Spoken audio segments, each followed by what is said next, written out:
Chapter 11. The Test on Miriam. With the spring came again the old madness and battle.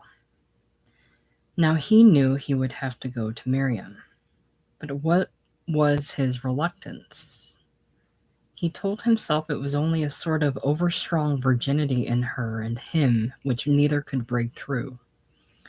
He might have married her, but his circumstances at home made it difficult, and moreover he did not want to marry.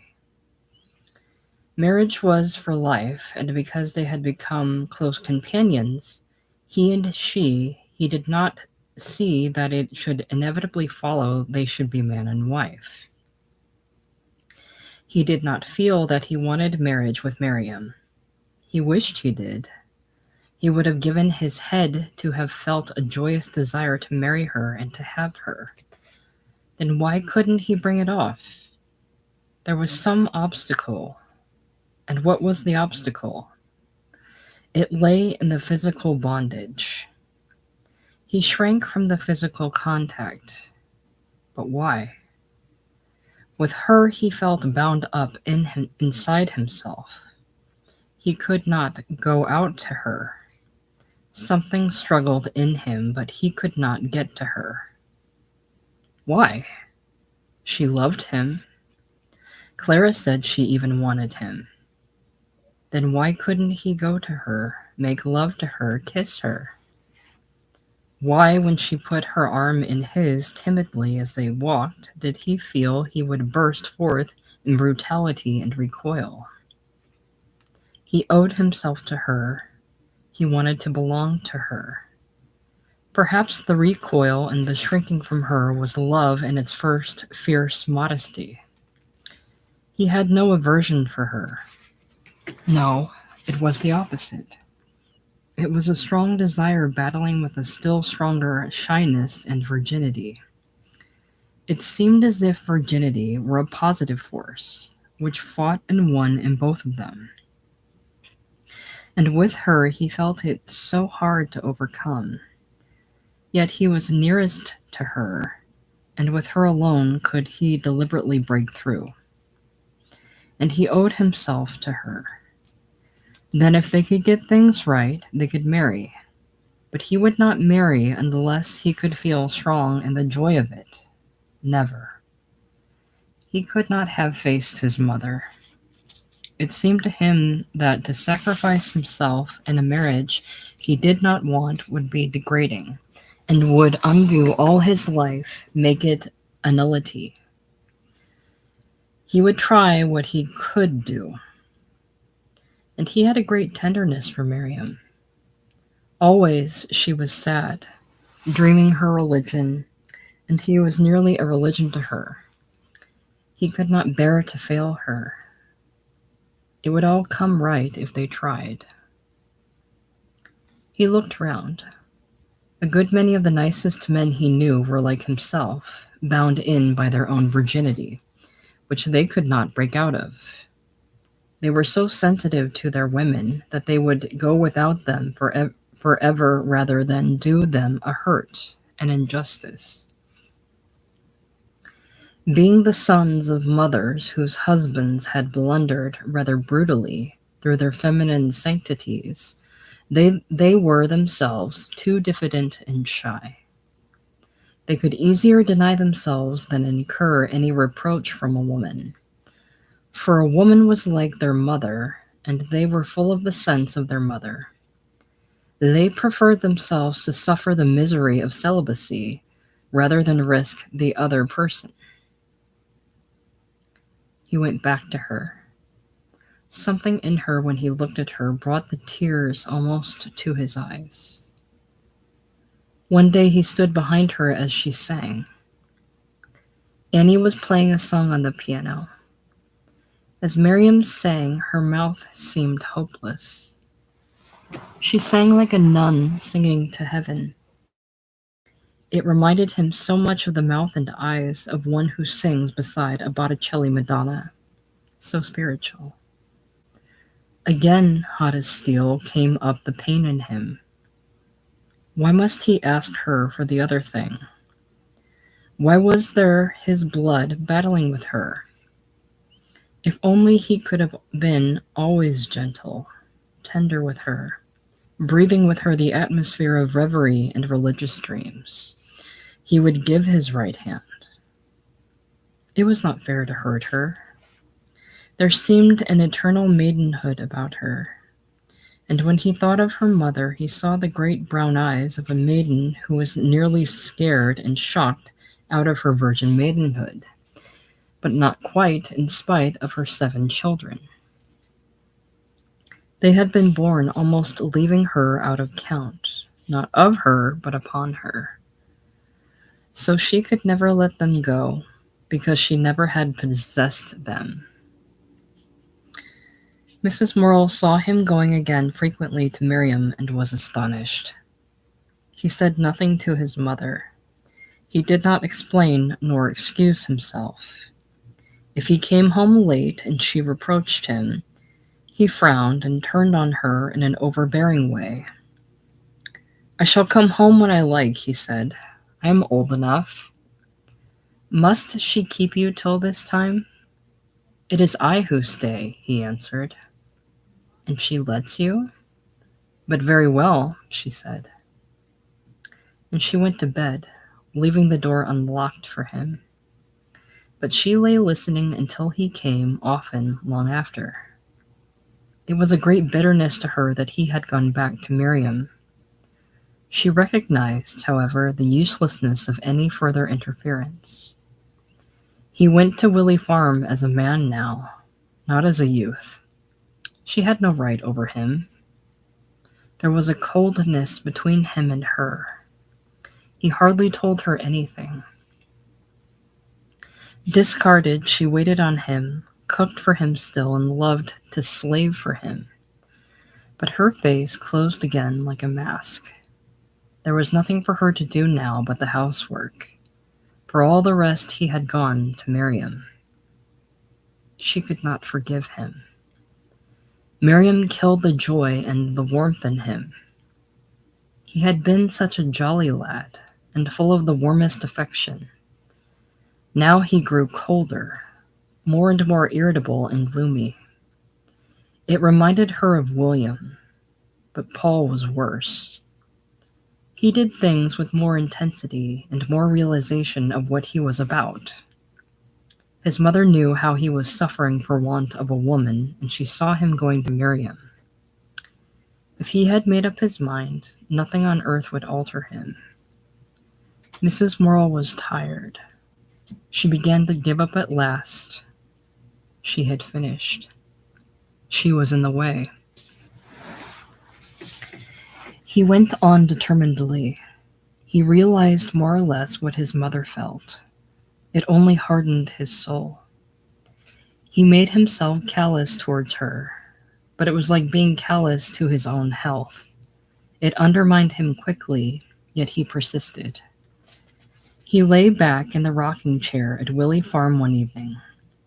He had been talking to Miriam for some weeks, but had not come to the point. Now he said suddenly, "I am 24 almost." She had been brooding. She looked up at him suddenly in surprise. "Yes? What makes you say it?" There was something in the charged atmosphere that she dreaded. "Sir Thomas More says one can marry at 24. She laughed quaintly, saying, "Does it need Sir Thomas More's sanction?" "No, but one ought to marry about then." "Aye," she answered broodingly, and she waited. "I can't marry you," he continued slowly. "Not now, because we've no money and they depend on me at home." She sat half guessing what was coming. "But I want to marry now." "You want to marry?" she repeated. "A woman. You know what I mean." She was silent.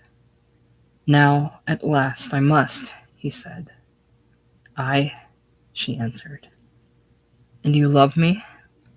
She laughed bitterly. "Why are you ashamed of it?" he answered.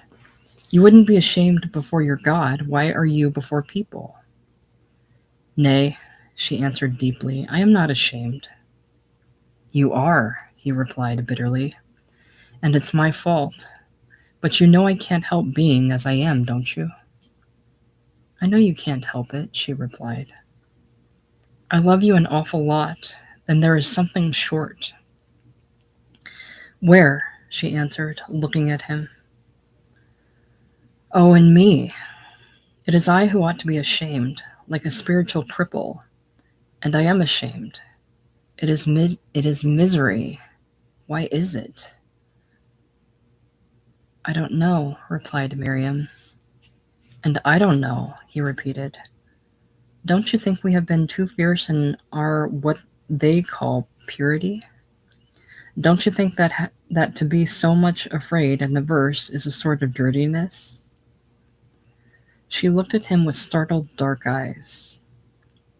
You recoiled away from anything of the sort, and I took the motion from you and recoiled also, perhaps worse. There was silence in the room for some time. Yes, she said, it is so. There is between us, he said, all these years of intimacy. I feel naked enough before you. Do you understand? I think so, she answered. And you love me? She laughed. Don't be bitter, he pleaded. She looked at him and was sorry for him. His eyes were dark with torture. She was sorry for him. It was worse for him to have this deflated love than for herself, who could never be properly mated. He was restless, forever urging forward and trying to find a way out. He might do as he liked and have what he liked of her. Nay, she said softly, I am not bitter. She felt she could bear anything for him. She would suffer for him. She put her hand on his knee as he leaned forward in his chair. He took it and kissed it, but it hurt to do so. He felt he was putting himself aside. He sat there sacrificed to her purity, which felt more like nullity. How could he kiss her hand passionately when it would drive her away and leave nothing but pain? Yet slowly he drew her to him and kissed her. They knew each other too well to pretend anything. As she kissed him, she watched his eyes. They were staring across the room with a peculiar dark blaze in them that fascinated her. He was perfectly still. She could feel his heart throbbing heavily in his breast. What are you thinking about? She asked. The blaze in his eyes shuddered, became uncertain. I was thinking all the while I love you. I have been obstinate.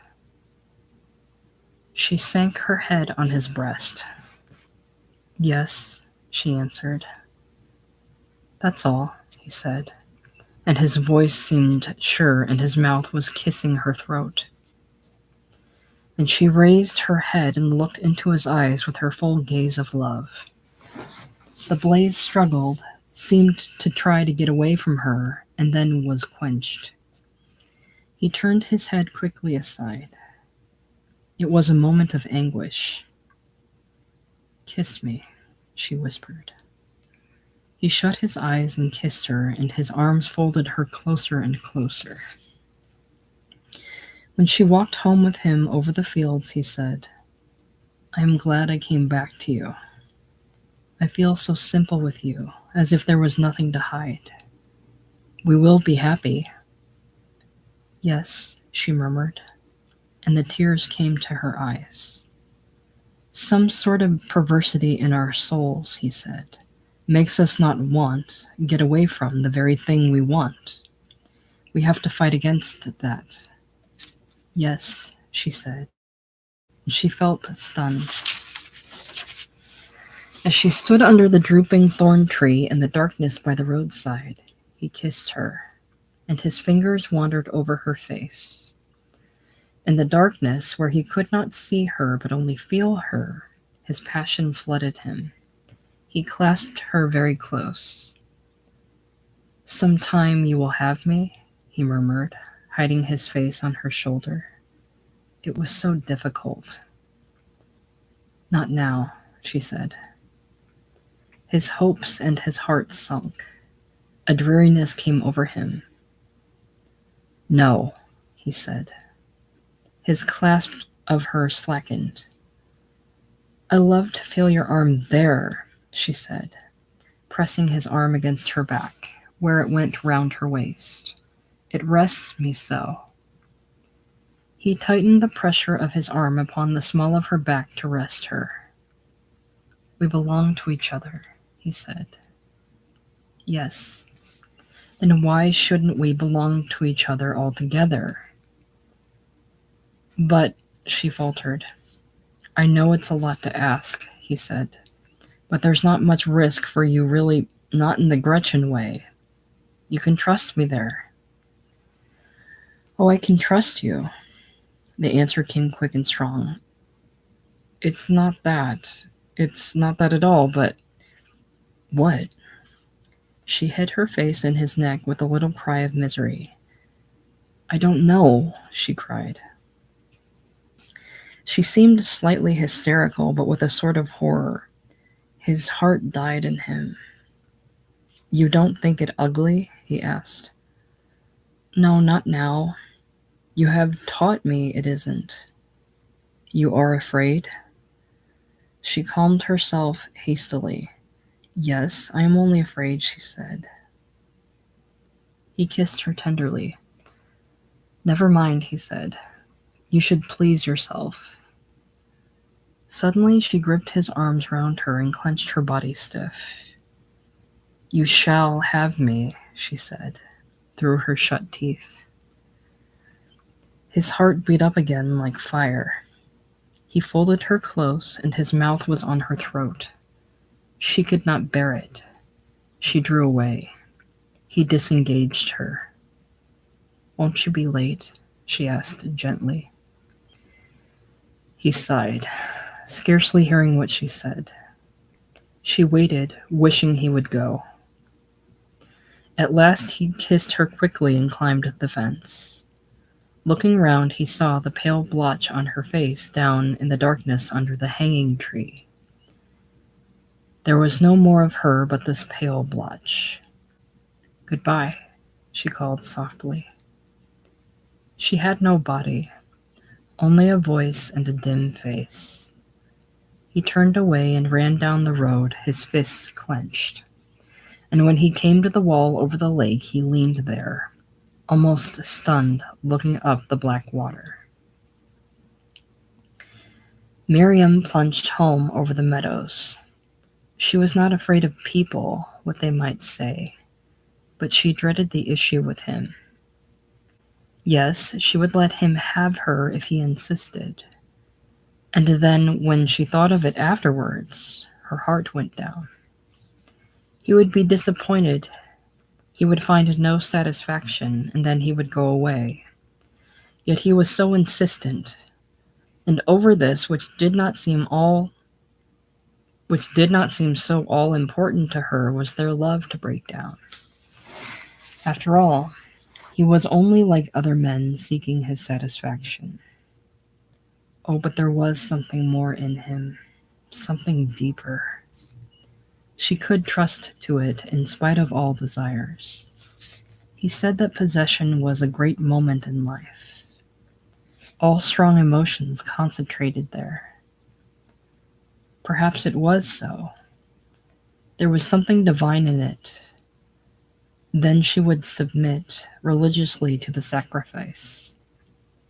He should have her.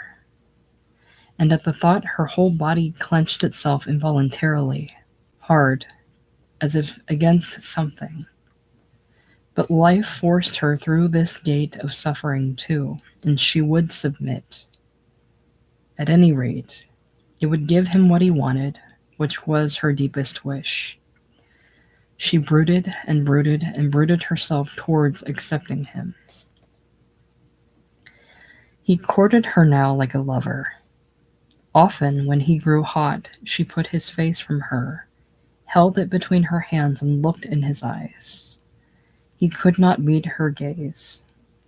Her dark eyes, full of love, earnest and searching, made him turn away. Not for an instant would she let him forget. Back again, he had to torture himself into a sense of his responsibility and hers. Never any relaxing, never any leaving himself to the great hunger and impersonality of passion. He must be brought back to a deliberate, reflective creature. As if from a swoon of passion, she called him back to the littleness, the personal relationship. He could not bear it. Leave me alone, he wanted to cry. But she wanted him to look at her with eyes full of love. His eyes, full of the dark, impersonal fire of desire, did not belong to her. There was a great crop of cherries at the farm. The trees at the back of the house, very large and tall, hung thick with scarlet and crimson drops under the dark leaves. Paul and Edgar were gathering the fruit one evening. It had been a hot day, and now the clouds were rolling in the sky, dark and warm. Paul climbed high in the tree above the scarlet roofs of the buildings.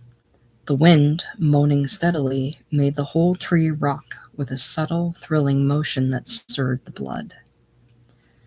The young man, perched insecurely in the slender branches, rocked till he felt slightly drunk, reached down the boughs, where the scarlet beady cherries hung thick underneath, and tore off handful after handful of the sleek, cool-fleshed fruit.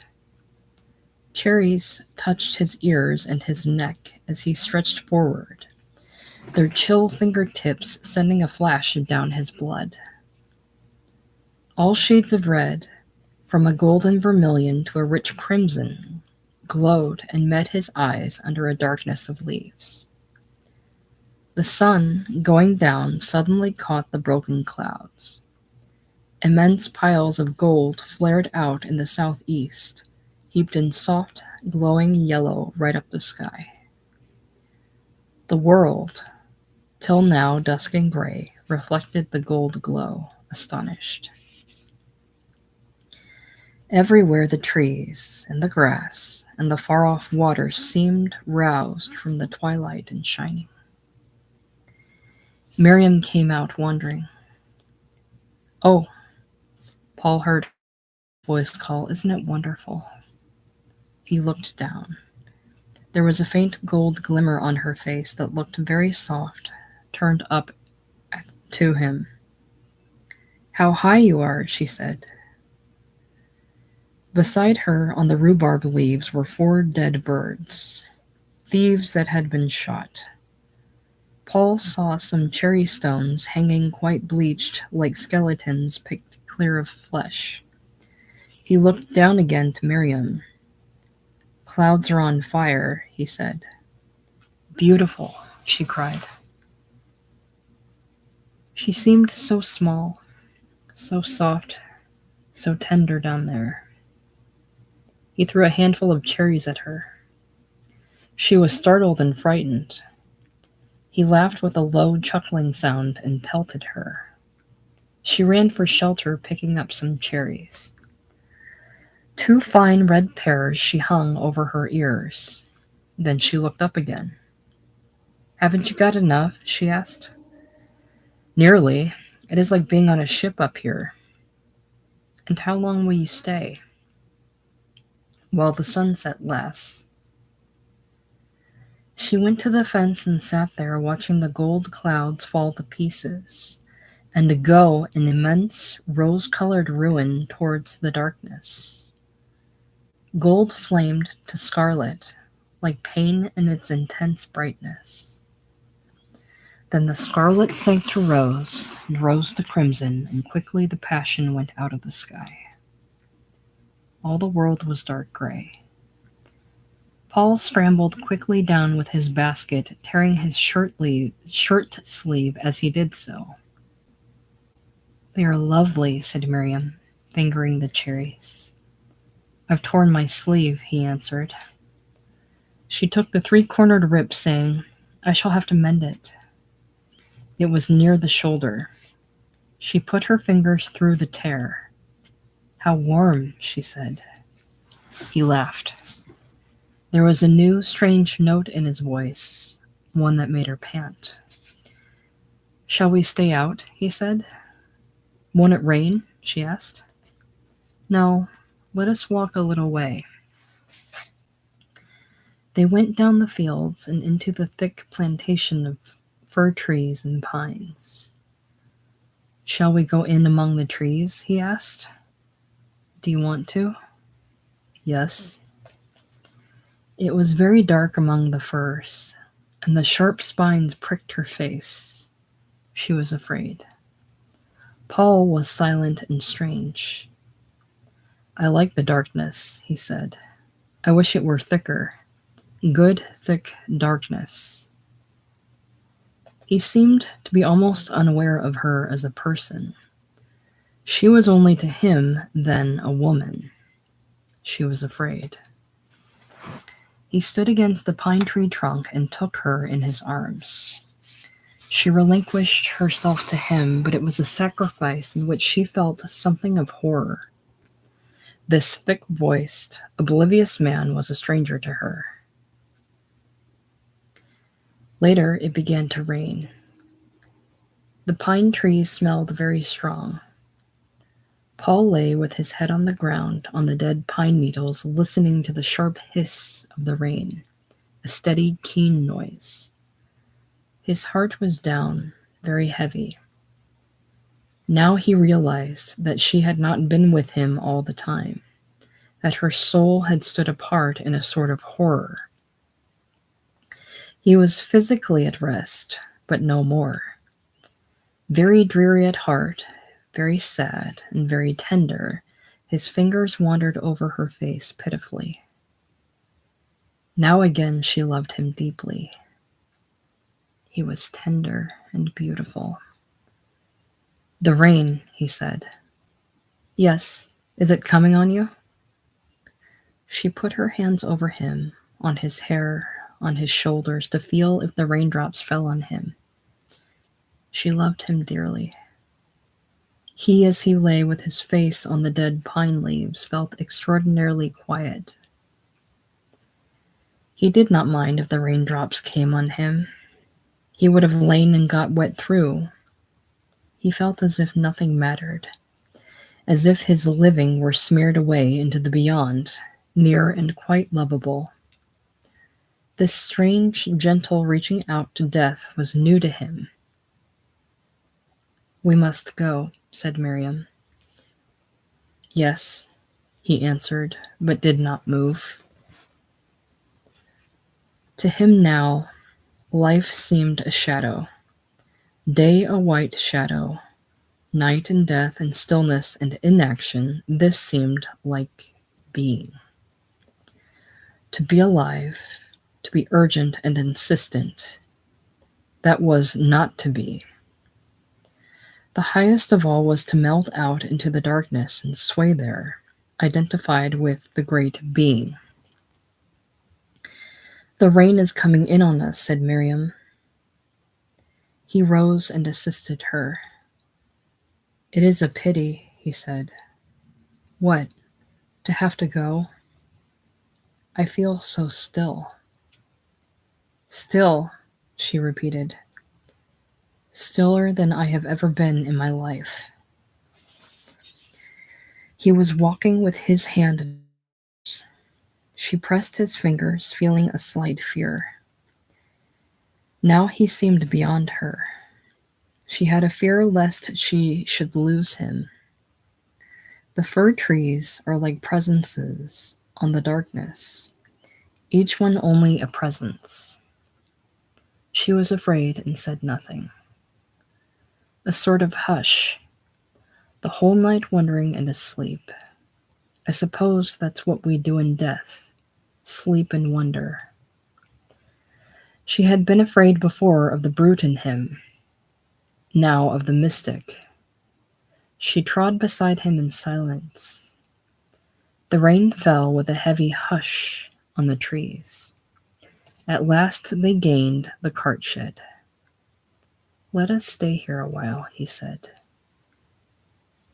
There was a sound of rain everywhere, smothering everything. "I feel so strange and still," he said, "along with everything." "Aye," she answered patiently. He seemed again unaware of her, though he held her hand close. To be rid of our individuality, which is our will, which is our effort, to live effortless, a kind of curious sleep, that is very beautiful, I think. That is our afterlife, our immortality. Yes? Yes, and very beautiful to have. You don't usually say that. No. In a while they went indoors. Everybody looked at them curiously. He still kept the quiet, heavy look in his eyes, the stillness in his voice. Instinctively, they all left him alone. About this time, Miriam's grandmother, who lived in a tiny cottage in Wood Linton, fell ill, and the girl was sent to keep house. It was a beautiful little place. The cottage had a big garden in front with red brick walls against which the plum trees were nailed. At the back, another garden was separated from the fields by a tall old hedge. It was very pretty. Miriam had not much to do, so she found time for her beloved reading and for writing little introspective pieces which interested her. At the holiday time, her grandmother, being better, was driven to Derby to stay with her daughter for a day or two. She was a crotchety old lady and might return the second day, or the third. So Miriam stayed alone in the cottage, which also pleased her. Paul used often to cycle over, and they had, as a rule, peaceful and happy times. He did not embarrass her much, but then on the Monday of the holiday he was to spend a whole day with her. It was perfect weather. He left his mother, telling her where he was going. She would be alone all the day. It cast a shadow over him. But he had 3 days that were all his own, when he was going to do as he liked. It was sweet to rush through the morning lanes on his bicycle. He got to the cottage at about 11 o'clock. Miriam was busy preparing dinner. She looked so perfectly in keeping with the little kitchen, ruddy and busy. He kissed her and sat down to watch. The room was small and cozy. The sofa was covered all over with a sort of linen in squares of red and pale blue. Old, much washed, but pretty. There was a stuffed owl in a case over a corner cupboard. The sunlight came through the leaves of the scented geraniums in the window. She was cooking a chicken in his honor. It was their cottage for the day, and they were man and wife. He beat the eggs for her and peeled the potatoes. He thought she gave a feeling of home almost like his mother, and no one could look more beautiful with her tumbled curls when she was flushed from the fire. The dinner was a great success. Like a young husband, he carved. They talked all the time with unflagging zest. Then he wiped the dishes she had washed, and they went out down the fields. There was a bright little brook that ran into a bog at the foot of a very steep bank. Here they wandered, picking still a few marsh marigolds and many big blue forget-me-nots. Then she sat on the bank with her hands full of flowers, mostly golden water blobs. She put her face down into the marigolds. It was all overcast with a yellow shine. "Your face is bright," he said, "like a transfiguration." She looked at him questioning. He laughed pleadingly to her, laying his hands on hers, and he kissed her fingers, then her face. The world was all steeped in sunshine and quite still, yet not asleep, but quivering with a kind of expectancy. "I have never seen anything more beautiful than this," he said. He held her hand fast all the time. "And the water singing to itself as it runs. Do you love it?" She looked at him full of love. His eyes were very dark, very bright. "Don't you think it's a great day?" he asked. She murmured her assent.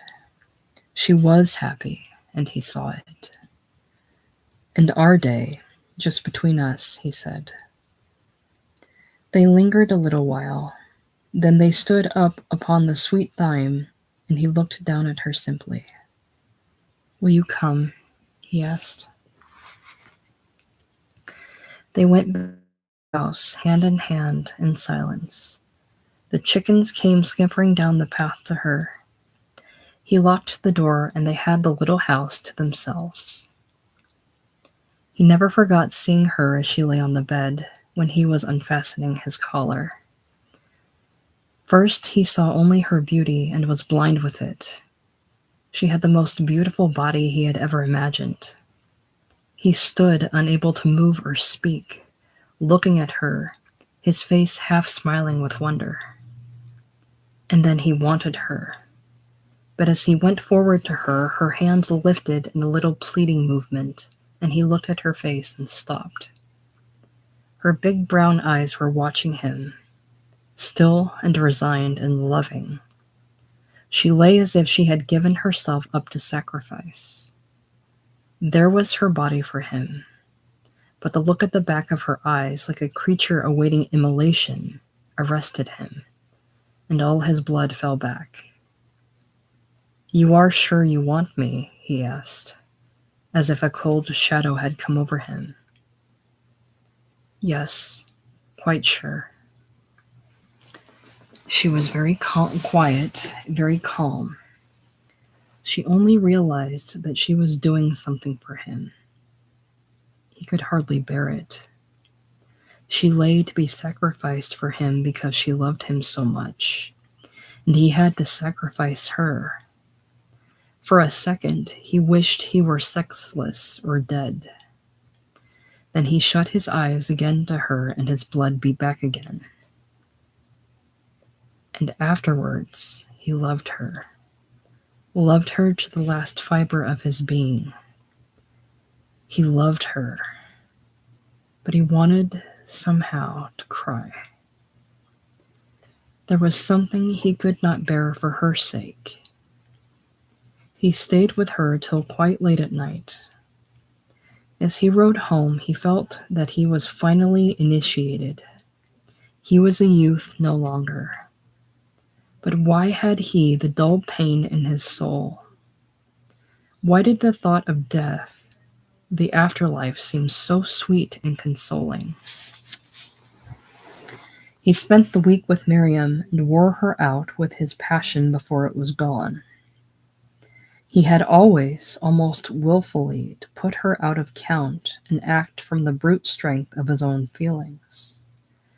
And he could not do it often, and there remained afterwards always the sense of failure and of death. If he were really with her, he had to put aside himself and his desire.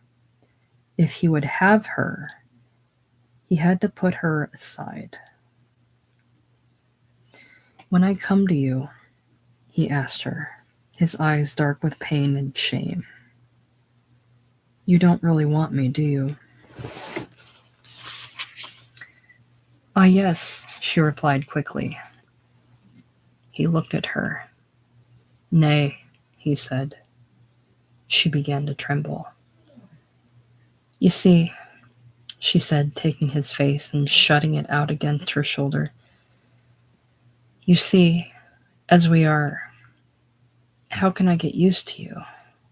It would come all right if we were married." He lifted her head and looked at her. "You mean now it is always too much shock?"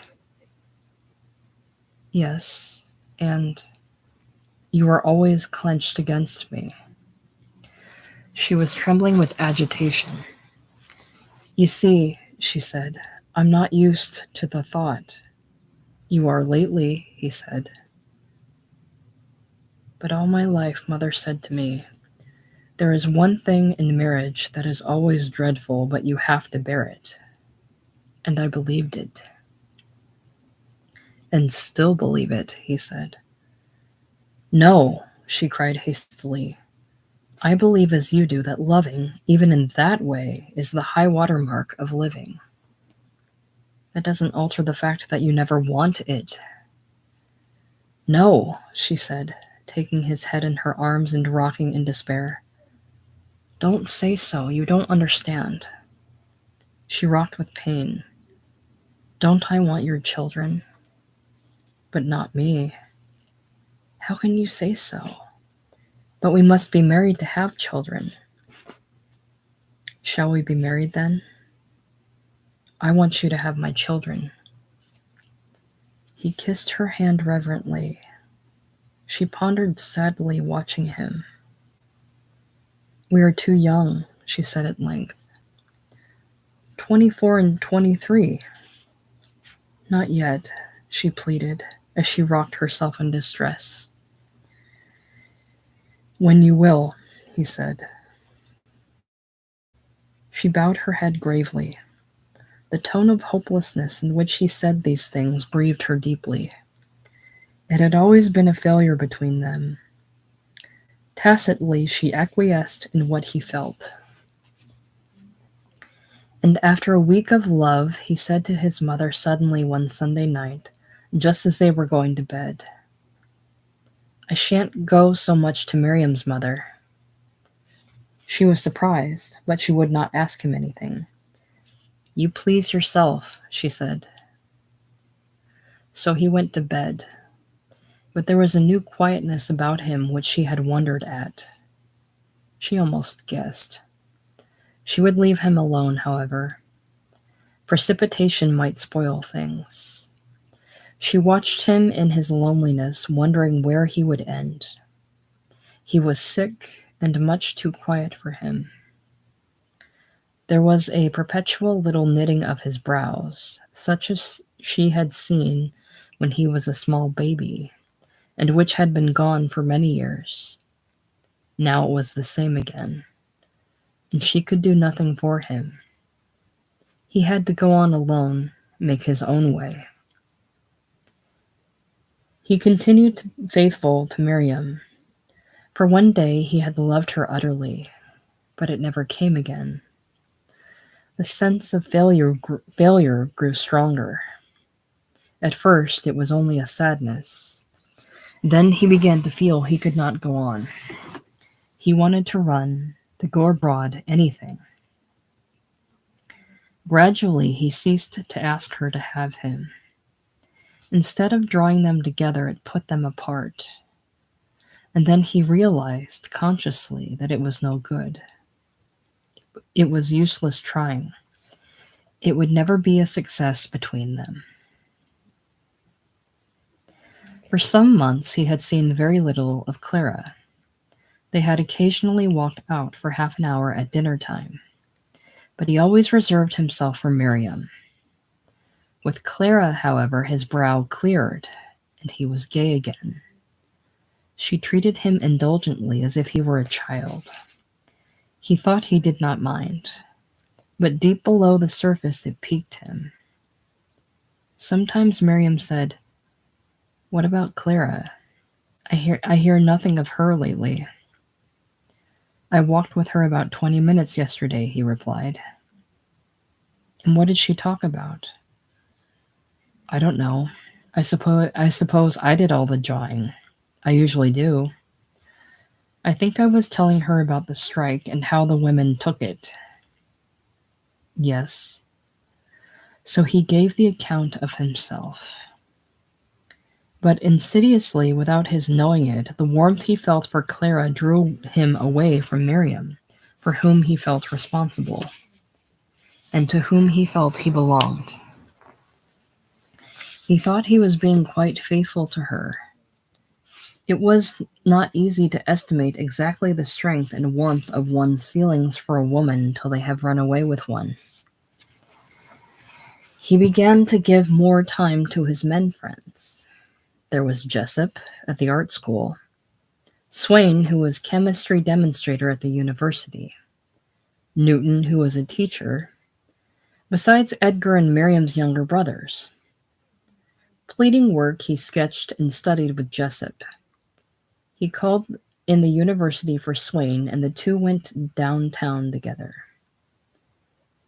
Having come home in the train with Newton, he called and had a game of billiards with him in the moon and stars.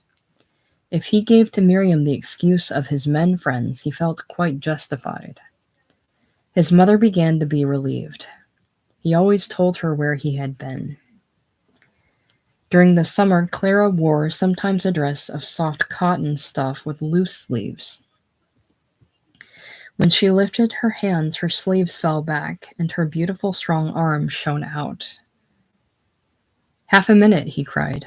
"Hold your arm still." He made sketches of her hand and arm, and the drawings contained some of the fascination the real thing had for him. Miriam, who always went scrupulously through his books and papers, saw the drawings. "I think Clara has such beautiful arms," he said. "Yes. When did you draw them?" "On Tuesday in the workroom. You know I've got a corner where I can work. Often I can do every single thing they need in the department before dinner. Then I work for myself in the afternoon and just see to things at night." "Yes," she said, turning the leaves of his sketchbook.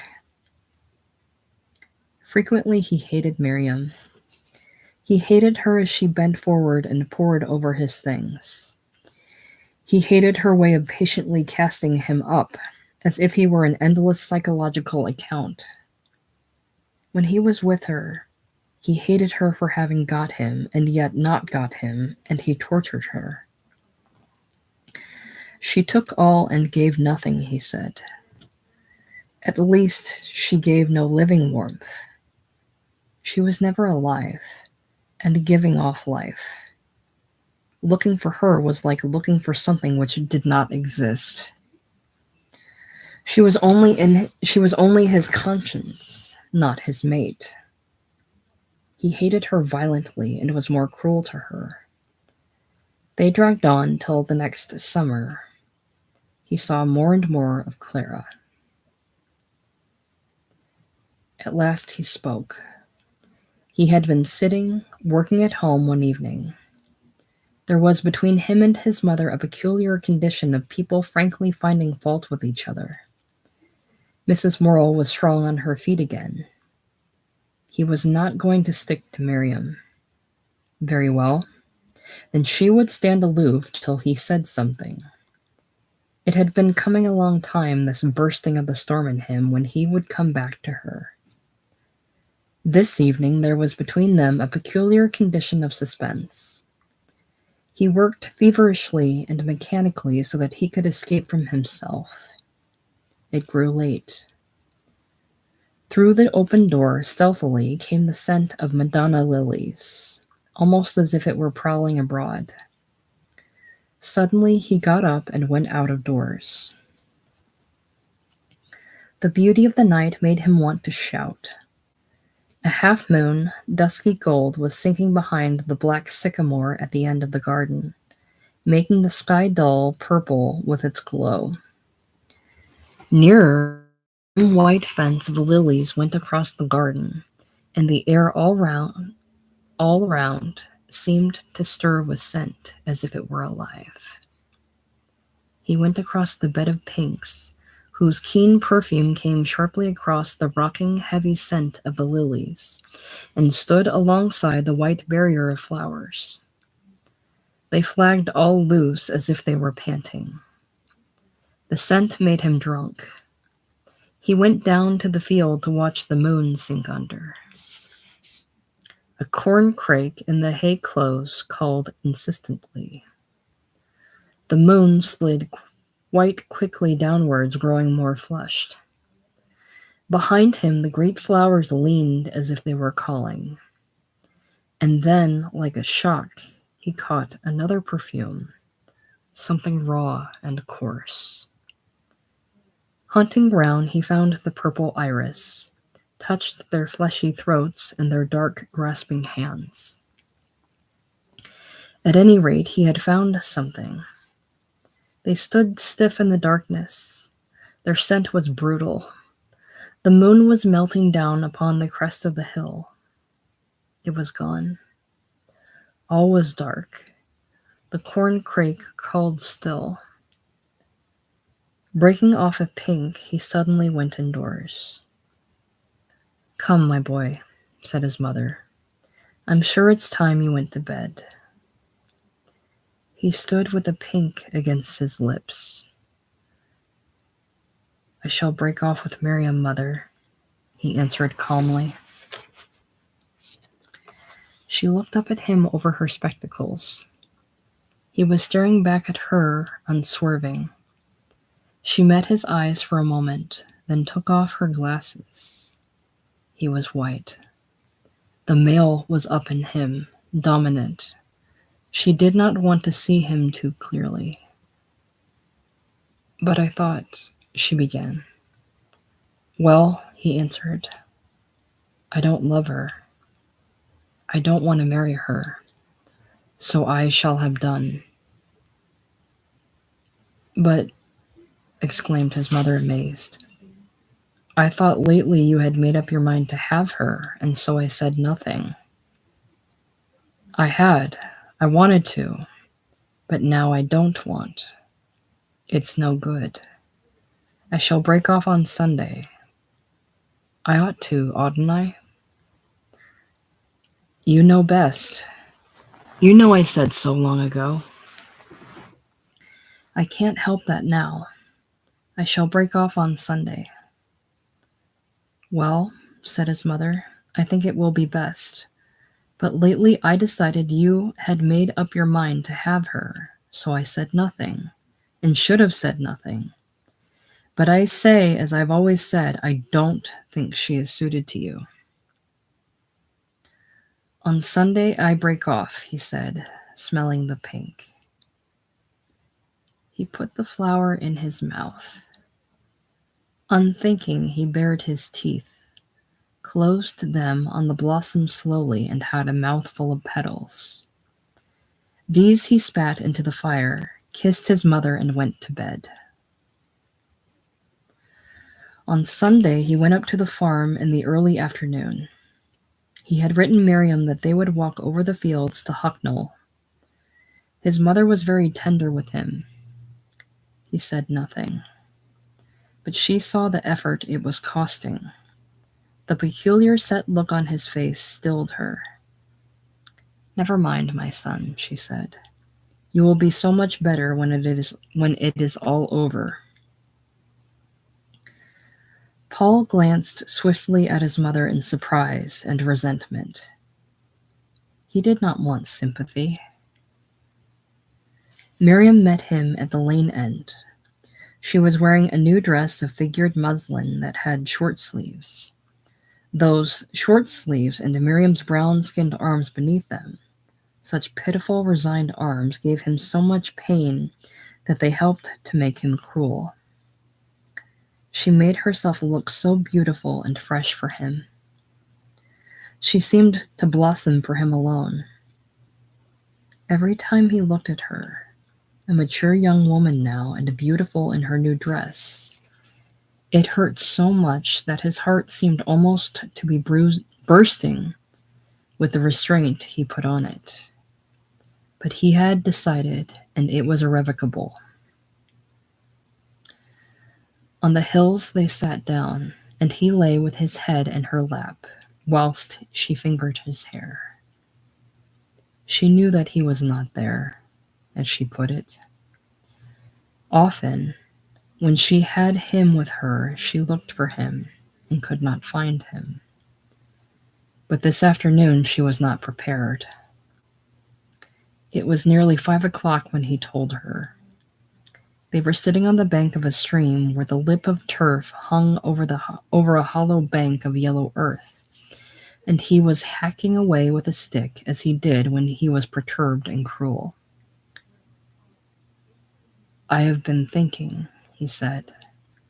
"We ought to break off." "Why?" she cried in surprise. "Because it's no good going on." "Why is it no good?" "It isn't.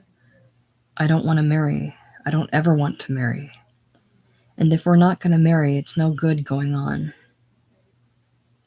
"But why do you say this now?" "Because I've made up my mind." "And what about these last months and the things you told me then?" "I can't help it. I don't want to go on." "You don't want any more of me?" "I want us to break off.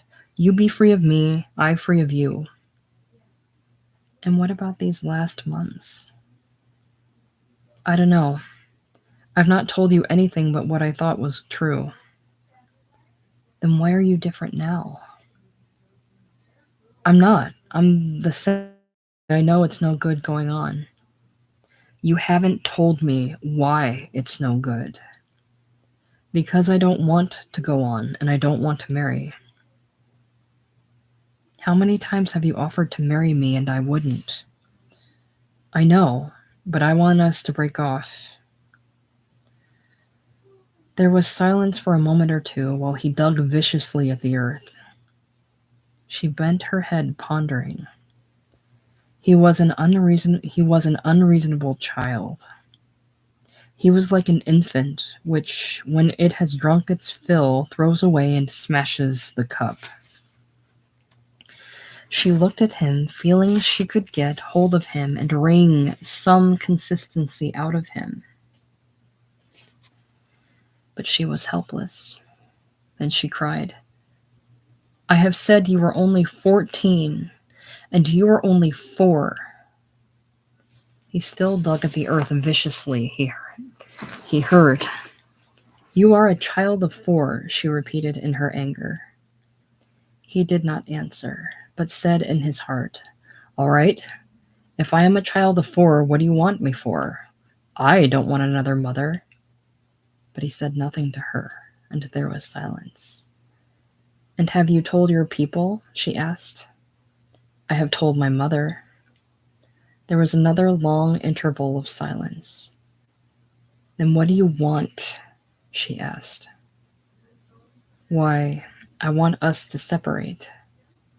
We have lived on each other all these years. Now let us stop. I will go my own way without you, and you will go your way without me. You will have an independent life of your own then." There was in it some truth that, in spite of her bitterness, she could not help registering. She knew she felt in a sort of bondage to him, which she hated because she could not control it. She hated her love for him from the moment it grew too strong for her.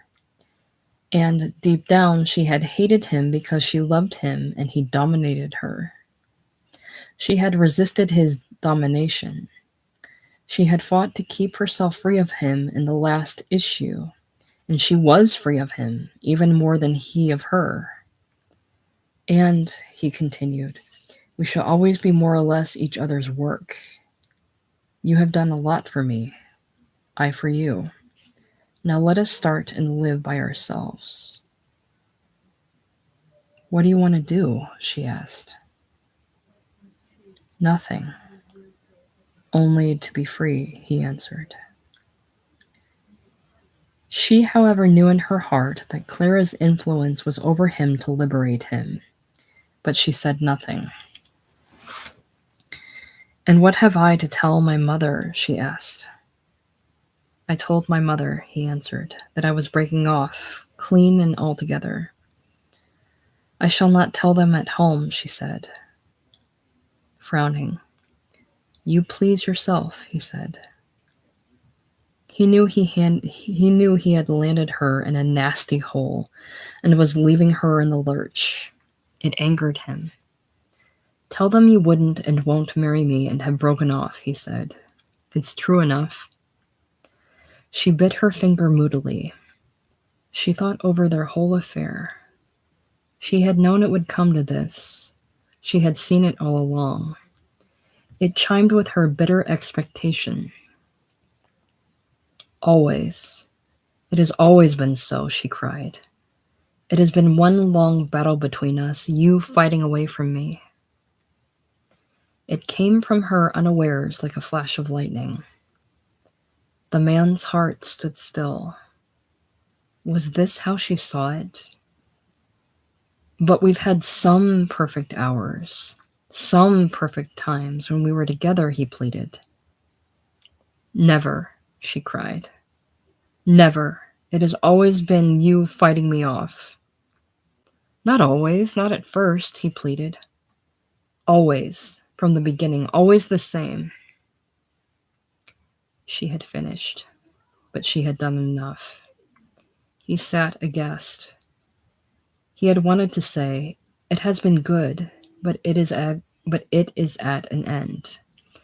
And she whose love he had believed in when he had despised himself, denied that their love had ever been love. He had always fought away from her. Then it had been monstrous. There had never been anything really between them. All the time he had been imagining something where there was nothing. And she had known. She had known so much and had told him so little. She had known all the time. All the time this was at the bottom of her. He sat silent in bitterness. At last, the whole affair appeared in a cynical aspect to him. She had really played with him, not he with her. She had hidden all her condemnation from him, had flattered him and despised him. She despised him now. He grew intellectual and cruel. You ought to marry a man who worships you, he said. Then you could do as you liked with him. Plenty of men will worship you if you get on the private side of their natures. You ought to marry one such. They would never fight you off. Thank you, she said, but don't advise me to marry someone else anymore. You've done it before. Very well, he said. I will say no more. He sat still, feeling as if he had had a blow instead of giving one. Their 8 years of friendship and love, the 8 years of his life, were nullified. When did you think of this? She asked. I thought definitely on Thursday night. I knew it was coming, she said. That pleased him bitterly. Oh, very well. If she knew, then it doesn't come as a surprise to her, he thought. And have you said anything to Clara? She asked. No, but I shall tell her now. There was a silence. Do you remember the things you said this time last year in my grandmother's house? Nay, last month even? Yes, he said, I do. And I meant them. I can't help that it's failed. It has failed because you want something else. It would have failed whether or not. You never believed in me. She laughed strangely. He sat in silence. He was full of a feeling that she had deceived him. She had despised him when he thought she worshipped him. She had let him say wrong things and had not contradicted him. She had let him fight alone. But it stuck in his throat that she had despised him whilst he thought she worshipped him. She should have told him when she found fault with him. She had not played fair. He hated her. All these years she had treated him as if he were a hero and thought of him secretly as an infant, a foolish child. Then why had she left the foolish child to his folly? His heart was hard against her. She sat full of bitterness. She had known. Oh, well, she had known. All the time he was away from her, she had summed him up. Seeing his littleness, his meanness, and his folly, even she had guarded her soul against him. She was not overthrown, not prostrated, not even much hurt. She had known. Only why, as he sat there, had he still this strange dominance over her? His very movements fascinated her as if she were hypnotized by him. Yet he was despicable, false, inconsistent, and mean. Why this bondage for her? Why was it the movement of his arms stirred her as nothing else in the world could? Why was she fastened to him? Why even now, if he looked at her and commanded her, would she have to obey? She would obey him and his trifling commands. But once he was obeyed, then she had him in her power, she knew, to lead him where she would. She was sure of herself. Only this new influence. He was not a man. He was a baby that cries for the newest toy, and all the attachment of his soul would not keep him. Very well, he would have to go, but he would come back when he had tired of his new sensation. He hacked at the earth till she was fretted to death. She rose. He sat flinging lumps of earth in the stream. "We will go and have tea here?" he asked. "Yes," she answered. They chattered over irrelevant subjects during tea. He held forth on the love of ornament. The cottage parlor moved him there too, and its connection with aesthetics. She was cold and quiet. As they walked home, she asked, "And we shall not see each other?" "No, or rarely," he answered. "Nor write?" she asked almost sarcastically. "As you will," he answered. "We're not strangers. Never should be, whatever happened. I will write to you now and again. You please yourself." "I see," she answered cuttingly. But he was at that stage at which nothing else hurts. He had made a great cleavage in his life. He had had a great shock when she had told him their love had always been a conflict. Nothing more mattered. If it never had been much, there was no need to make a fuss that it was ended. He left her at the land end. As she went home, solitary, in her new frock, having her people to face at the other end, he stood still with shame and pain in the high road, thinking of the suffering he caused her. In the reaction towards restoring his self-esteem, he went into the willow tree for a drink. There were 4 girls who had been out for the day drinking a modest glass of port. They had some chocolates on the table. Paul sat near with his whiskey. He noticed the girls whispering and nudging. Presently one, a bonny dark hussy, leaned to him and said, "Have a chocolate?" The others laughed loudly at her impudence. "All right," said Paul. "Give me a hard one. I don't like creams." "Here you are then," said the girl. "Here's an almond for you." She held the sweet between her fingers. He opened his mouth. She popped it in and blushed. "You are nice," he said. "Well," she answered, "we thought you looked overcast, and they dared me offer you a chocolate." "I don't mind if I have another sort," he said. And presently they were all laughing together. It was 9 o'clock when he got home, falling dark. He entered the house in silence. His mother, who had been waiting, rose anxiously. "I told her," he said. "I'm glad," replied the mother with great relief. He hung up his cap wearily. "I said we'd have done all together," he said. "That's right, my son," said the mother. "It's hard for her now, but best in the long run. I know. You weren't suited for her." He laughed shakily as he sat down. "I've had such a lark with some girls in a pub," he said. His mother looked at him. He had forgotten Miriam now. He told her about the girls in the willow tree. Mrs. Morrow looked at him. It seemed unreal, his gaiety. At the back of it was too much horror and misery. "Now have some supper," she said very gently. Afterwards, he said wistfully, "She never thought she'd have me, Mother. Not from the first.